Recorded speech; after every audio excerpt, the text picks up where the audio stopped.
Hello mga beshi, magmamarinade po tayo ng pork liempo barbecue. Ayan po, mayroon po tayong powdered paminta, brown sugar, asin at saka pineapple juice. Ayan.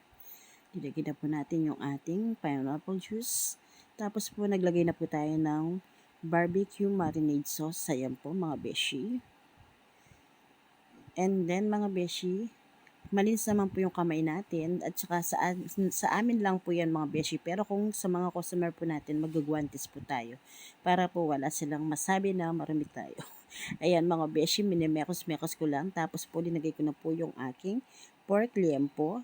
Ayan, malinis na po yan at saka na-drain na po ng gusto yung kanyang pagkabanlaw mga beshi ko. Ayan. Tapos po ayan, imemekos-mekos lang po natin yung ating pork liempo barbecue. Ayan mga beshi ko. Mekos-mekos lang, ika nga nila. Ayan mga beshi. Bali mga beshi, meron po pala yan ng konting food color kasi gusto po namin attracted color. At saka sa amin po yan. Pero pag gusto po ng customer na walang food color, gagawin po natin yun.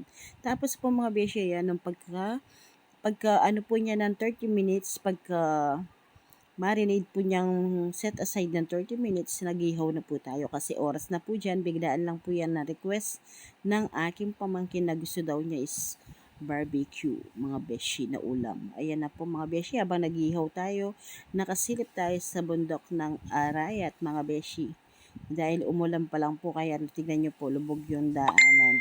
And then mga beshi, ayan, halos paluto na po yung ating barbecue, and then naka-plating na po yung ating masarap na malasa na pork liempo barbecue mga besh ko. Ayan na po yung ating masarap na malasang pork barbecue.